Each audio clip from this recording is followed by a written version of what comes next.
what is the proper way to train jujitsu? Now, I came up with this question because it's almost three different ways you can look at it. You have some people who treat it like a traditional martial arts system that's going through the belt system. You know, they go to class, maybe three, 4 or 5 times a week.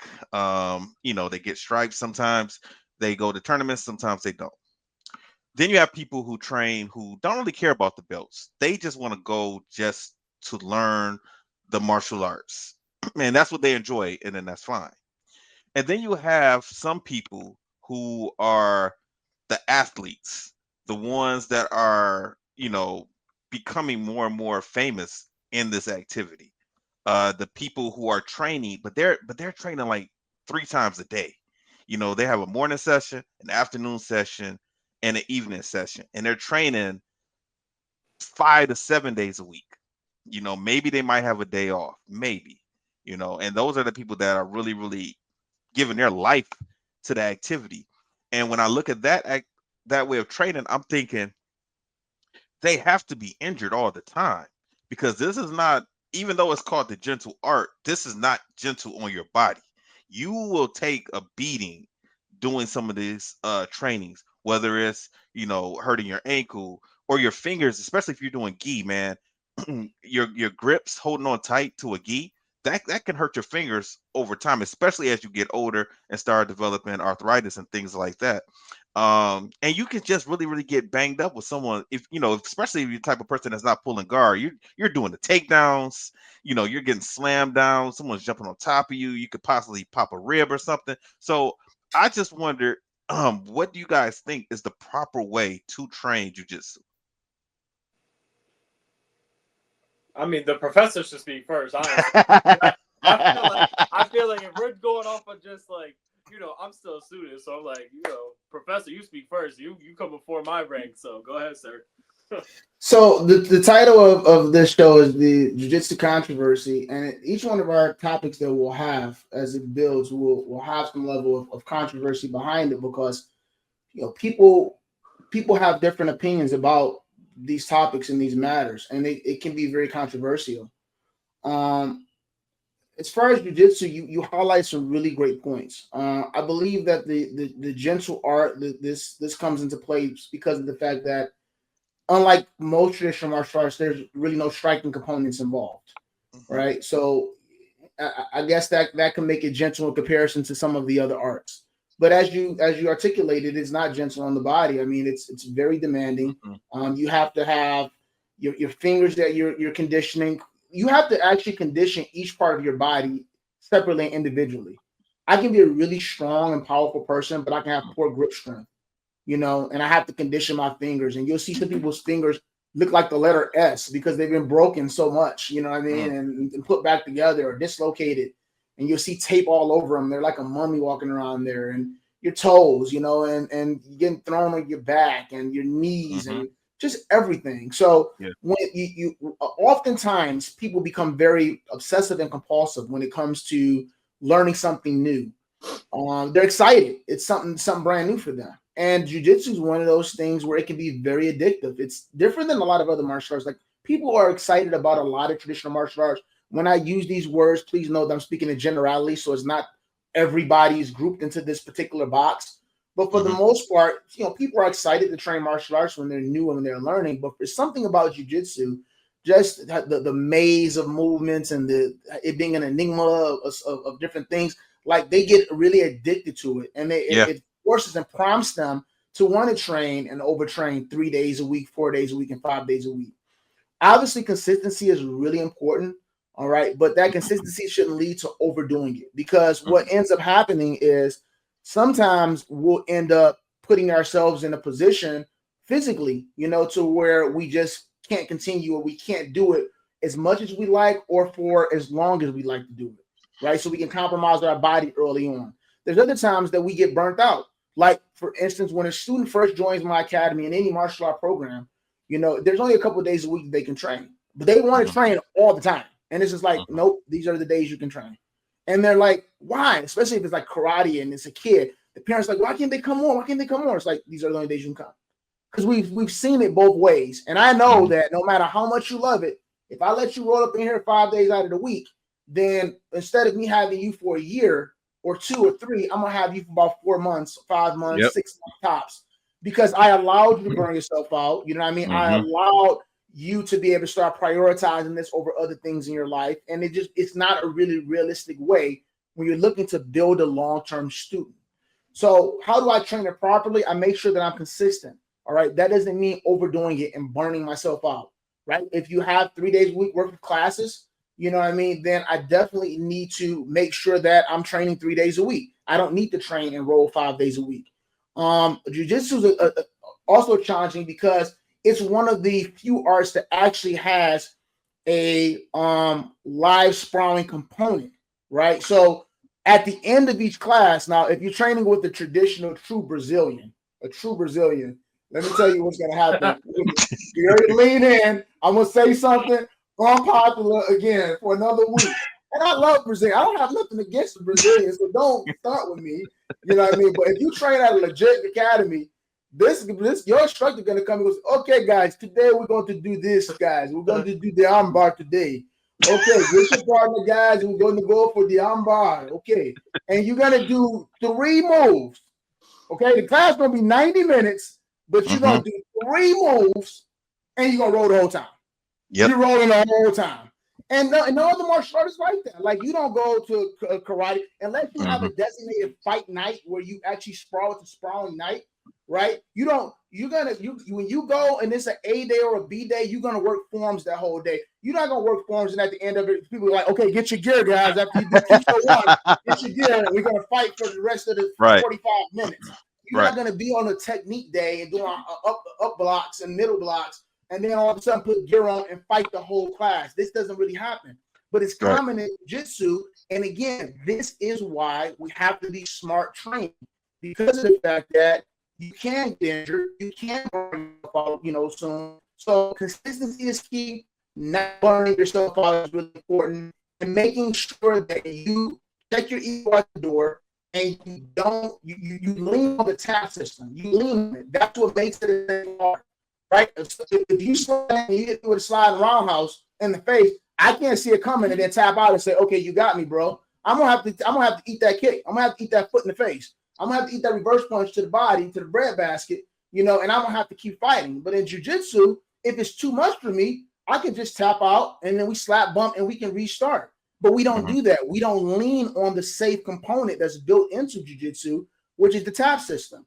So to answer your question, being consistent, not overdoing it, and then checking the ego at the door and making sure that I lean on the tap system when I actually am rolling.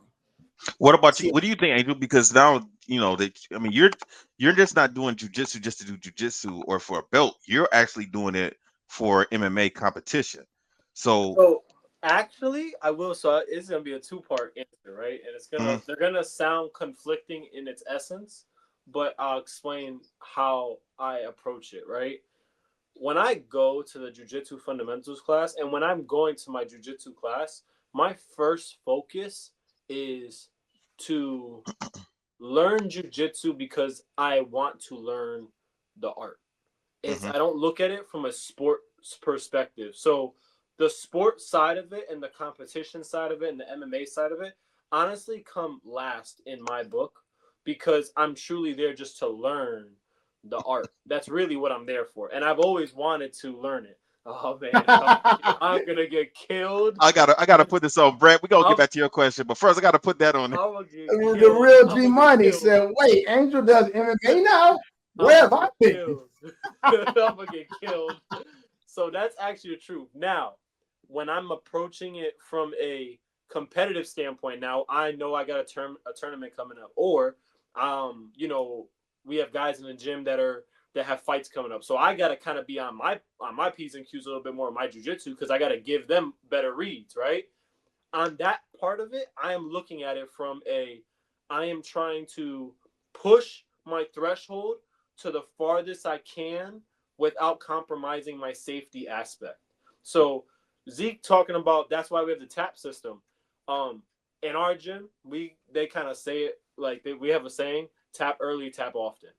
And that's Right. what we say in like our I call it like it's the fundamentals class, but it's like, your everyday class where it's a mix of just your everyday people and then the pros and the amateurs and everyone's all together.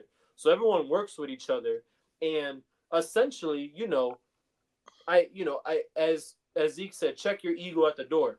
It's okay for you not to go to the guy that has an MMA fight or he has a pro record, because the way he's gonna train his jujitsu may be a little bit more aggressive than the person this is their hobby that gets them to be active. The way they're gonna approach the jujitsu may be different. Now, the pro guy and most pros, I don't want to say all of them, but most pros, they know how to scale the intensity to the partner, like how we all do for karate, right?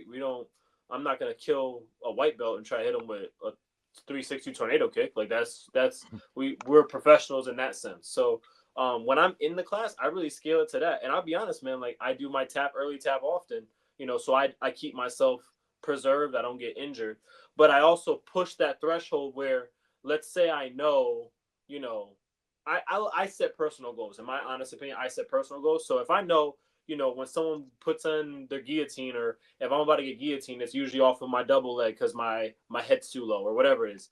I'm gonna still shoot for my double leg. But how long can I push the time before I have to tap, right? And that's sometimes what I do. If we do 6-minute rounds, my goal is to not tap at all that round, or maybe I tap 2 times.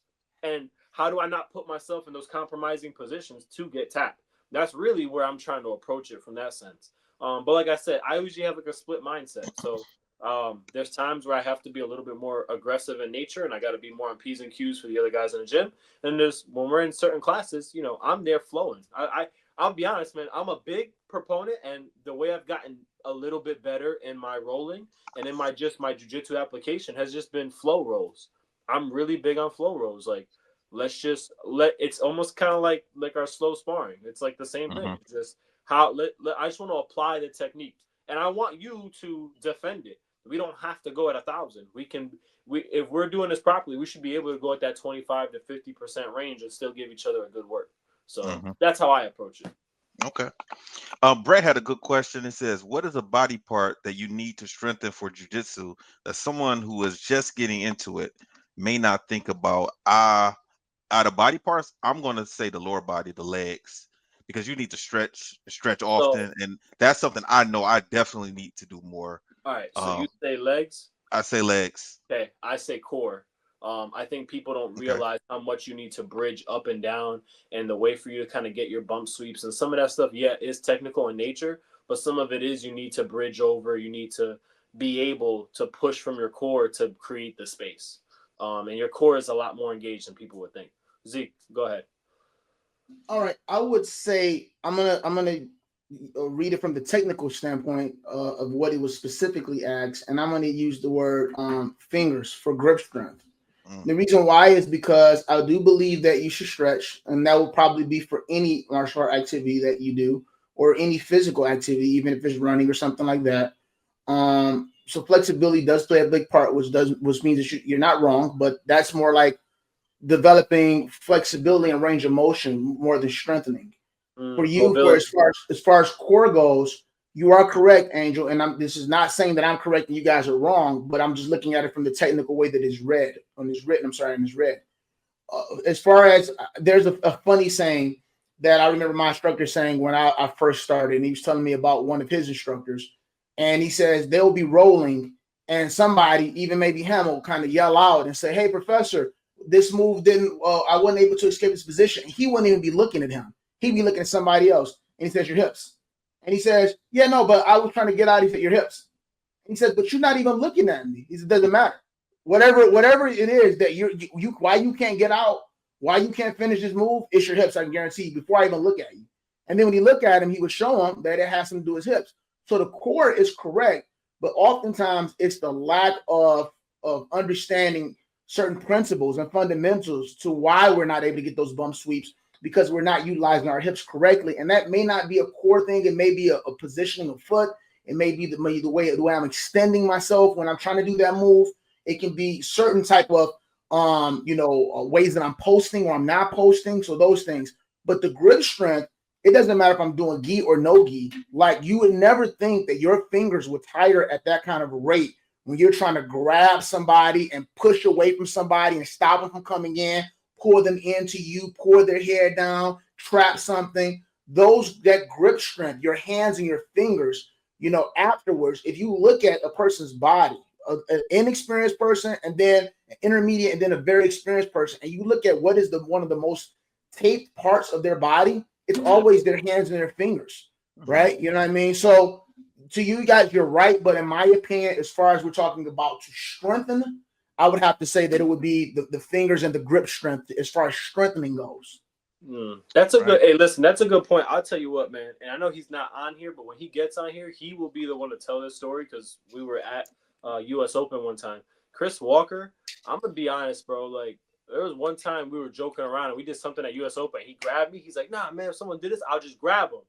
And when he grabbed me, I swear to God, I felt like I had a vice grip on me. Like we weren't even like we were arguing. He was just showing me like what he would do.